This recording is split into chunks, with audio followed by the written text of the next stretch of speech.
नमस्कार दोस्तों आज बात करते हैं इंडिया और नेपाल के रिलेशन की। क्या रिलेशन है अभी, पास्ट में कैसे थे और क्या सिचुएशन बनी कि रिलेशन में थोड़ा सा खटास आ गई, जिससे हमको आज डिस्कशन करना पड़ रहा है। पूरा डिटेल एनालिसिस करेंगे। इससे पहले अगर आपने इस चैनल को सब्सक्राइब नहीं किया है तो आप सब्सक्राइब कर लीजिए, जिससे कि आप सब्सक्राइब करके बेल आइकन दबा दीजिए, जिससे आपको वीडियो जब आएगी या लेक्चर जब भी आए तो आपको मिल जाएगा प्रॉपर। तो आइए शुरुआत करते हैं कि नेपाल पहले है कहाँ, लोकेशन इसकी देख लेते हैं। नेपाल एक सैंडविच का काम करता है इंडिया और चाइना के बीच में। तो ये है नेपाल, ये चाइना है, तिब्बत वाला पार्ट है, ये इंडिया है।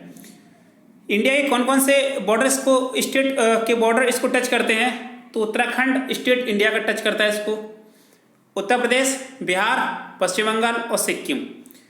तो ये जो है ना स्टेट इंडिया के टच करते हैं 5।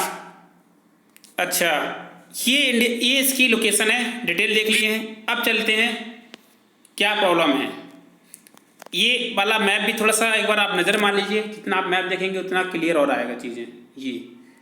ये दोनों के बीच में सैंडविच का काम कर रहा है। कहा जाता है कि इंडिया और नेपाल का जो रिलेशन है वो बेटी रोटी का रिलेशन है, फूड मैरिज का रिलेशन है। ऐसा इसलिए कहा जाता है कि हमारे यहाँ नेपाल से लोग आते हैं और नेपाल के लोग हमारे यहाँ से जाते हैं विदाउट कोई पासपोर्ट, वीज़ा के किसी भी चीज़ की ज़रूरत नहीं होती है इवन। इसलिए ओपन बॉर्डर है, तो ये कंट्री नहीं हमारे लिए, देश नहीं है, उससे भी ज़्यादा है। क्योंकि जब ऐसे रिलेशन हो तो फिर उसको मेंटेन बनाए रखना ही अच्छा होता है। फिर हमारे यहाँ की शादी वहाँ होती है और वहाँ की शादी हमारे यहाँ होती हैं, और हम लोग इतनी ज़्यादा यहाँ पे सप्लाई करते हैं चीज़ों को। नेपाल में सारी चीज़ें खाने पीने से लगा के पेट्रोल डीजल तक सब इंडिया से जाती हैं। तो एक हमारे लिए अच्छा है ट्रेड के पॉइंट ऑफ व्यू से, और एक संबंध रिलेशन के पॉइंट ऑफ व्यू से भी बहुत अच्छा है। और होता भी है, ओपन बॉर्डर है, इस वाले स्टेटों को खुला आना जाना है। आप देखिए कोई दिक्कत नहीं है, इसलिए कहा गया कि बेटी रोटी का रिलेशन है। तो अभी क्या प्रॉब्लम आन पड़ी जो डिस्कशन हम लोग करना पड़ गया। इससे पहले हम थोड़ा सा देखें, आगे का थोड़ा बता दें। ये स्टेटमेंट आया है, प्रधानमंत्री हैं जो नेपाल के KP ओली साहब, कि इन्होंने कहा कि इंडिया का जो वायरस है वो ज़्यादा खतरनाक है चाइना के वायरस से। मतलब वायरस का यहाँ कोरोना वाला वायरस नहीं है, यहाँ पर कुछ जेंस अलग है। कह रहे हैं कि इंडिया हमारे लिए ज़्यादा खतरनाक है एज़ कम्पेयर टू चाइना। जबकि इंडिया देखिए यहाँ पर एसेंशियल मेडिसिन सप्लाई कर रहा है नेपाल को, सब कुछ सप्लाई कर रहा है और ह्यूज पैमाने पर करता है। मैं बता दूँ, अभी मैं डिस्कशन करूँगा 2015 का, जब वहाँ पर सुनामी आई तो इंडिया का क्या रोल रहा। बहुत ज़्यादा कुछ कह सकते हो कि चीज़ों को डिपेंड है नेपाल इंडिया के ऊपर। ये स्टेटमेंट आई, स्टेटमेंट क्यों आई ऐसी, वो भी प्रधानमंत्री कैसी स्टेटमेंट दे रहे हैं, साफ साफ इतना बुरा इंडिया ही कर रहे हैं, तो कुछ रीजन है। फिर देखिए ये मोदी और इनकी इमेज है, ये कह रहे हैं कि जो हमारे यहाँ कोरोना वायरस के केस फैले हैं, ये ओली साहब नेपाल के, काठमांडू या नेपाल से मतलब है, कैपिटल है उनकी, काठमांडू नेपाल की कैपिटल है। ये कह रहे हैं KP ओली साहब ये कि हमारे यहाँ जो कोरोना का जो केस फैले हैं ना, कोरोना जो है हमारे यहाँ वो इंडिया की देन है, इंडिया के कारण है, ये इनका ऐसा ब्लेम है। तो ये ऐसी स्टेटमेंट क्यों आ रही है अभी 2-4 दिन के अंदर अंदर ऐसा। फिर इनका स्टेटमेंट आया, कह रहे हैं हम कुछ भी हो जाए, KP ओली प्रधानमंत्री इतने स्टेटमेंट दे रहे हैं, 1 इंच भी इंडिया को अपनी ज़मीन नहीं देंगे। ये ज़मीन का विवाद कहाँ से आ गया, जब वहाँ तो कोई बॉर्डर ही नहीं है, फ्री आना जाना है, तो बॉर्डर डिस्प्यूट कहाँ से आ गया। यही भी मुद्दा है, बॉर्डर डिस्प्यूट हम लोग को पढ़ना है। ये बॉर्डर डिस्प्यूट अचानक कहाँ से उपजा, क्या ये पहले भी था, यही देखना है हमको। तो अभी क्यों ये अचानक इतना बड़ा मुद्दा बन गया। इवन जो ऑफिशियल हैं, जो ऑफिसर हैं, उन्होंने ये भी कह दिया कि इतना ज़्यादा टेंशन बढ़ गई है कि तुरंत मीटिंग बुलाने की ज़रूरत है और इस पर डिस्कशन करने की ज़रूरत है। ये भी इन लोगों ने बोल डाला है। अब देख लेते हैं थोड़ा सा एक्चुअली है क्या। देखिए 370 आर्टिकल हटाया इंडिया ने जम्मू कश्मीर से रिलेटेड। जब वो आर्टिकल हटा उसके बाद इंडिया ने एक नया मैप अपना इशू किया। जब इंडिया का एक नया मैप आया तो इंडिया ने जो इनका कह सकते हैं कि एरिया है, जो इंडिया और नेपाल के बॉर्डर का जो एरिया है, उस एरिया को अपने मैप में दिखाया। वो एरिया क्या है, वो एरिया की मैं अभी आपसे बात कर लूँगा। ये पहले देख लीजिए आप, ये वाला एरिया, ये है लिम्पियादुरी, लिम्पियादुरा, ये थोड़ा सा नीचे करेंगे, ये लिम्पियादुरा है, ये नेपाल है यहाँ से, ये इंडिया है पूरा, और ये जो तिकोना है इसी की पूरा डिस्प्यूटेड है। लिम्पियादुरा एरिया है, काला पानी है ये, और है लिपू लेक है। ये तीन डिस्प्यूट की जगह, ये एरिया, ये और ये तिब्बत है पूरा, इधर चाइना तिब्बत, ये नेपाल है, ये इंडिया है, और ये तीन लिपियादुरा, काला पानी, लिपू लेक, ये तीन डिस्प्यूटेड एरिया हैं। और इंडिया ने जब मैप इशू किया अक्टूबर 2019 में, तो ये पूरा एरिया अपने में दिखाया। और नेपाल ने जो मैप इशू किया तो उसने भी ये एरिया पूरा अपने में दिखाया, ये वाला एरिया। अब तो लड़ाई होना तय है, नेपाल कह रहा है हमारा है और इंडिया कह रहा है हमारा है। वो अपने मैप में दिखा रहा है, ये अपने मैप में दिखा रहे हैं। अब तो कह सकते हो टेंशन बढ़ना तय है, इंडिया अपना क्लेम, वो अपना क्लेम। फिर उसके बाद बात यही नहीं थमी, 8 मई 2020 की बात है, इस वाले क्षेत्र में हम लोगों ने एक रोड बनाया, रोड को कंस्ट्रक्शन किया। और रोड क्यों बनाया वो भी मैं बताऊंगा अभी। और रोड जैसे ही बनाया तो उसका उद्घाटन किया 8 मई 2020 को हमारे डिफेंस मिनिस्टर साहब राजनाथ सिंह जी ने इसको उद्घाटन किया इस रोड का। और ये रोड जैसे ही उद्घाटन होगा, अब और टेंशन बढ़ गई इंडिया और नेपाल में। और नेपाल में धरना, बहुत बड़े पैमाने पर धरना होने लगे। सारी राजनीतिक पार्टियां एक प्लेटफॉर्म पे आ गई, सारे लोग वहां पर रोड पर उतर आए और वहां पर आगजनी और धरना बहुत बड़े पैमाने पे होने लगे कि ये इंडिया क्या कर रहा है और आप लोग बैठे हैं ऐसे, सरकार को कोसने लगे। तो सरकार को कुछ कदम उठाना था, इसलिए ये ऐसे स्टेटमेंट आ रहे हैं। अब आप समझोगे कि ऐसे स्टेटमेंट क्यों दे रहा था नेपाल। ये था, उनके यहाँ धरना हो रहे थे, सरकार गिरने के कगार पे आ गई थी और सरकार ये चाह रही थी कि इस चीज़ को किस तरह से इश्यू को सॉल्व किया जाए, इसीलिए ये सारे स्टेटमेंट आ रहे हैं। तो ये जो रीजन था यही लिखा है पूरा यहाँ पर कि एक पहले इन्होंने मैप बनाया, फिर इंडिया ने मैप अपना डेवलप किया, ये रोड का उद्घाटन किया। रोड बनाया क्यों जा रहा है? रोड इसलिए बनाया जा रहा है कि हमारी कैलाश मानसरोवर की यात्रा होती है, आपको पता है, इस वाले क्षेत्र से। ये वाले मैप देखिए आप, कैलाश मानसरोवर की यात्रा करते हैं हम लोग, तो ये हमारे लिए आसान हो जाएगा। अभी हम लोग यहाँ से जाते हैं सिक्किम से होते हुए, फिर ये रोड हमारा बन जाएगा। तो यहाँ से अभी भी कुछ लोग जा रहे हैं, ऐसी बात नहीं जाते हैं। रोड बन जाएगा तो बहुत आसानी हो जाएगी। और बता दूं कि 3 दिन इधर से और 3 दिन उधर से आने में 6 दिन की बचत होगी कम से कम। टाइम बचेगा, पैसा बचेगा, और लोगों का कह सकते हो कि बहुत कुछ यहाँ पर फायदा होने वाला है। और ये दोनों कंट्री को होता है, लेकिन वो डिस्प्यूट का एक रीजन बन गया, तो उसको भी देख लेंगे क्यों। जैसे ये रोड बना कैलाश मानसरोवर की यात्रा के लिए, तो इसलिए इंडिया ने रोड बनाया है और इसलिए यहाँ से यात्रा होना आसान हो गई थी इंडिया के लिए कैलाश मानसरोवर की। तो ये भी एक रीज़न रहा, वो यही रीज़न था यहाँ पर कि ये जो इतना बड़ी टेंशन हुई है। तो ये टाइम बता दिया आपको, कितना टाइम कम कर रहा है, तो इंडिया के लिए बहुत ज़रूरी था। ये पूरा मैप हो गया, यही लिखा है पूरा डिक्टो। नेपाल ने नया मैच को नया मैप को यहाँ पर नेपाल ने लॉन्च किया कि उसको एरिया को अपने में दिखाया। इंडिया कह रहा है ये road along the Nepal border fall with in the Indian territory, मतलब जो रोड है नेपाल बॉर्डर पे वो इंडियन टेरिटरी में अंडर आता है। ये इंडिया का स्टेटमेंट था, तभी उधर से ऐसे स्टेटमेंट आने लगे थे बार बार। ये इंडिया का स्टेटमेंट आया था। और नेपाल ने जब मैप दिखाया तो अपने में दिखा दिया वाला क्षेत्र, इंडिया ने दिखाया मैप तो अपने में दिखा दिया, तो और हो गया। इंडिया ने रोड बनाया वहाँ पर कैलाश मानसरोवर यात्रा के लिए, तो वो भी एक कारण हो गया। वहाँ पर धरना होने लगे उनकी कंट्री में। अभी बताऊंगा धरना क्यों हो रहे हैं।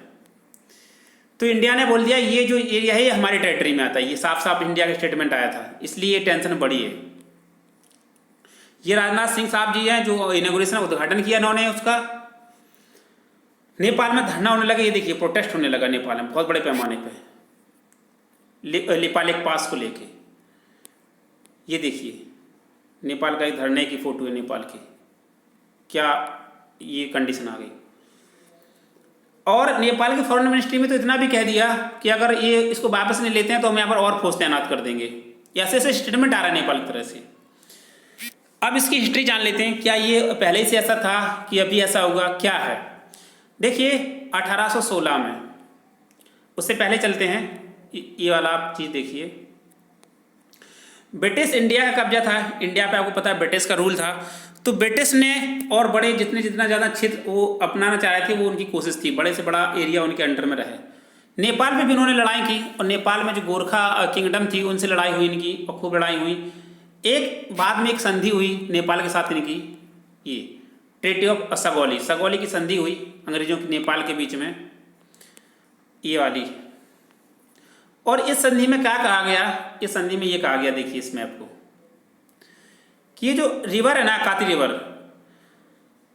काली जो रिवर है, इस रिवर को बॉर्डर मान लिया जाएगा नेपाल के पश्चिम पार्ट में। पश्चिम वाली पूरी बात हो रही, नेपाल के पूरब में नहीं गए हम लोग, सिक्किम साइड में अभी मिशी रिवर है वहाँ पर, वो बॉर्डर है वहाँ पर।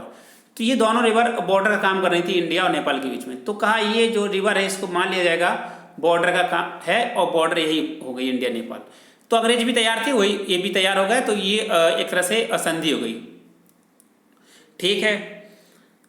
लेकिन अब प्रॉब्लम ये आई कि क्या इसको माने, तो कहा गया मैन यही लग रही है रिवर, क्योंकि ये मोटी टाइप की है, तो यही रिवर है, तो इसी को मान लिया, तो अंग्रेज भी तैयार हो गए, ठीक है। कुछ समय बाद अंग्रेजों की मनसा खराब हुई, और उनका व्यापार नहीं हो पा रहा था तिब्बत के साथ, उन्होंने इसको मानने से इनकार कर दिया। 1860 में उन्होंने कुछ और इसको घोषित कर लिया, ये बोले ये हमारा वो है बाउंड्री, ये जो दिख रही है आपको। नेपाल से कोई प्रॉब्लम नहीं हो रही थी, क्योंकि नेपाल इंडिया कुछ ज़्यादा वो नहीं था वहाँ पर बॉर्डर वाला, तो ठीक है, कोई प्रॉब्लम नहीं, चलता रहा। अब 1962 में इंडिया और चाइना की लड़ाई होती है, और इंडिया ने ये यहाँ पर अपनी फोर्स तैनात करने की परमिशन मांगी नेपाल के किंगडम से, राजा से, और उन्होंने दे दी। बोले ठीक है, आप यहाँ पर अपनी फोर्स लगा लीजिए, आपके सुरक्षा का यहाँ पर सवाल है, एक सिक्योरिटी का इशू है, और चाइना ऊपर से अटैक कर रहा था, तो यहाँ पर हमारी फोर्स आ गई थी 1962 में। तब से आज तक भी हमारी ये फोर्स यहाँ है, इसलिए इंडियन चेक पोस्ट लिखा है, काला पानी कैंप लिखा है, ये पूरा इसलिए लिखा है, ये 1962 देखो। तो ये चला आ रहा था, जब से कोई प्रॉब्लम नहीं हुई, अभी तक भी कोई प्रॉब्लम नहीं हुई। और उसके बाद भी बता दूं, ये देखिए आप, ये 1954 में एक एग्रीमेंट होता है इंडिया और चाइना के बीच में, ट्रेड एग्रीमेंट, व्यापार करेंगे दोनों लोग इधर से उधर, इंडिया और चाइना के बीच में। तब भी नेपाल को कोई ज़्यादा दिक्कत नहीं हुई। फिर उसी एग्रीमेंट को फिर से कंफर्म किया गया 2015 में, और कि हम लोग चाइना और इंडिया के बीच में इसी क्षेत्र से व्यापार होगा खूब। अब यहाँ पर नेपाल को प्रॉब्लम हुई, नेपाल ने दोनों का विरोध किया, यहाँ पर ये जान लेना आप, दोनों का, ऐसा नहीं कि चाइना का फेवर किया, उसका भी विरोध किया और इंडिया का भी। फिर 1981 में चाइना ने कैलाश मानसरोवर का जो रास्ता खोल दिया था, और यहाँ से इंडिया के जो यात्री थे वो जाने लगे थे, तो 1981 से जा रहे थे, अब रोड बन जाएगा तो और अच्छे से जाने लगेंगे, ये तभी से चला आ रहा है। और यहाँ पर नेपाल को तब से कोई प्रॉब्लम नहीं हुई, लेकिन अब अचानक कैसे प्रॉब्लम होने लगी वो भी हम लोग देखेंगे। तो ये चला, ये अब दो रीजन है। 1990 में नेपाल में डेमोक्रेसी आ गई, लोकतंत्र आ गया। अब जब लोकतंत्र आ गया, फिर इसके बाद अभी इसमें यहाँ पर उनके संविधान भी बनाया गया, और संविधान बनाने में कह सकते हैं अब वहाँ पे एक अलग तरह से शासन चलने लगा, मोनार्की नहीं रही, अब राजता ही शासन नहीं रहा। ये जो डेमोक्रेसी आई है, यहाँ पर नेशनलिस्ट की भावना होने लगी, राष्ट्रवाद की भावना उठने लगी कि ये हमारा क्षेत्र है, हमारा एरिया है। और जब राष्ट्रवाद की भावना आती है तो आपको पता है पूरी कंट्री एक हो जाती है। इसके दो रीजन हैं, एक तो गवर्नमेंट जो सरकार होती है किसी भी कंट्री की, नेपाल की या दूसरे देश की, अपनी नाकामी छुपाना, जो उसने वादे किए जनता से वो ना कर पाना, और अब जनता का ध्यान भटकाना इधर से उधर, विपक्ष को अपने साथ में ले लेना, क्योंकि जब राष्ट्रवाद की बात आती है, नेशनलिज्म की बात आती है, तो पूरी कंट्री एक होती है। आप देख सकते हो जैसे इंडिया में चुनाव आता है तो तुरंत पाकिस्तान आ जाता है, पाकिस्तान कौन जाएगा चुनाव में, पाकिस्तान में चुनाव होगा तो इंडिया आ जाएगा उनके चुनाव में, अमेरिका में भी चुनाव आने वाला है तो चाइना आ गया उनके चुनाव में। ये होता है कंट्रियों में, जनता का ध्यान भटकाने के लिए, मेन मुद्दे से हट जाने के लिए, और अपना एक कंट्री को सर्वोपरि बताने के लिए, और राष्ट्रवाद की भावना जगाने के लिए ऐसा ही करते हैं चुनाव जीतने का। ऐसे ही कुछ नेपाल में हो रहा है प्रोसेस। उनकी सरकार नाकामयाब तरह से साबित हो रही थी, तो इन्होंने ये सब सरकार के लिए भी बहुत फायदेमंद हो रहा है कि ऐसा रहे तो लोगों का ध्यान नहीं जाए उधर और प्रॉब्लम ना हो, और लोगों में राष्ट्रवाद की भावना भी है, इसलिए वहाँ पर धरना हो रहा है। जब धरना हो रहा है तो सरकार पर दबाव बना, तो सरकार ने ऐसे स्टेटमेंट जारी करना स्टार्ट किया। दूसरा रीजन और है कि चाइना का वर्चस्व यहाँ पर हो गया है, और चाइना की इन्फ्लुएंस जब हुई है यहाँ पर, तो इनको एक तरह से सपोर्ट मिल गया, ये वाला सपोर्ट कि अगर इंडिया सप्लाई नहीं करेगा, हमको कुछ चीज़ें रोक देगा, तो चाइना तो है ना हमारे साथ, वहाँ से हमको सप्लाई होगी। ये प्रॉब्लम यहाँ से और इनको हो गई, तो यहाँ से इंडिया के लिए थोड़ा प्रॉब्लम हो गई। इसके पहले मैं बताऊँ 2015 में वहाँ पर सुनामी आई, और उससे पहले की बात है जब यहाँ का संविधान बन रहा था, तो ये जो इंडिया का जो बॉर्डर है ना, नीचे वाला ये वाला बॉर्डर, इंडिया से सटा बॉर्डर है नेपाल का, तो इंडिया से सटा जो नेपाल का बॉर्डर है, यहाँ पर इन्होंने मधेसी कम्युनिटी रहती है, और जो इंडिया के लिए समझ लिए बहुत इंपॉर्टेंट है, और इंडिया का बहुत ज़्यादा वर्चस्व भी है इसके ऊपर। तो इस कम्युनिटी को उन्होंने अनदेखी की, संविधान में नहीं मिलाया गया, ना बुलाया गया उतना अच्छा तरीके से, ना इनके लिए कुछ ज़्यादा प्रावधान किए, और उल्टा इस पार्ट को डिवाइड और कर दिया 4 पार्ट में मधेसी कम्युनिटी को, जिससे यूनाइट नहीं हो पाए, एक नहीं हो पाए, इनकी रिप्रेजेंटेशन हमारी पार्लियामेंट में कम रहे। तो ऐसा किया गया, जैसे अंग्रेजों ने हमारे बंगाल को डिवाइड किया गया था हिंदू मुस्लिम के बेस लगा के, और पूरा 1905 में डिवाइडेशन हो गया था, ऐसे इन्होंने डिवाइड कर दिया कम्युनलिज्म सांप्रदायिकवाद पे। तो इसका सपोर्ट इंडिया ने किया कि ऐसा नहीं होना चाहिए ये वो। तो यहाँ पर प्रॉब्लम तो पहले ही से बीज तो अभी बो दिए गए थे। 2015 में जब ये सुनामी आई तो इंडिया ने खूब सपोर्ट किया, लेकिन कुछ समय के लिए इस कम्युनिटी से यहाँ पर उन्होंने कट कर दिया सप्लाई, इंडिया ने इस कम्युनिटी के द्वारा। जब सप्लाई कट की तो नेपाल घुटनों के बाहर आ गया, क्योंकि सारा जो भी पेट्रोल डीजल सारी चीज़ें इंडिया से जाती हैं, अब नेपाल समझ लीजिए प्रॉब्लम में आ गया। तो नेपाल ने अल्टरनेट खोजा और वो चाइना की तरफ शिफ्टेड हो गया थोड़ा बहुत। इसलिए एक ये भी रीज़न है कि ऐसे स्टेटमेंट आ रहा, नहीं तो ऐसे स्टेटमेंट कभी तक नहीं आया, अभी तक नहीं आया, क्योंकि हमारे ऊपर पूरे डिपेंड था नेपाल। ये पूरा इनका एनालिसिस है इंडिया और नेपाल के रिलेशन का। अगर ये लेक्चर आपको पसंद आता है तो आप इसको लाइक कर दीजिए, और अगर पसंद नहीं आता डिसलाइक भी करें, और डिसलाइक करके कमेंट बॉक्स में बता सकते हैं क्यों किया। कोई सजेशन हो तो वो भी दे सकते हैं। सब्सक्राइब कर लीजिए और इसको शेयर और कमेंट भी कर सकते हैं आप, जो भी हो। जय हिंद, जय भारत।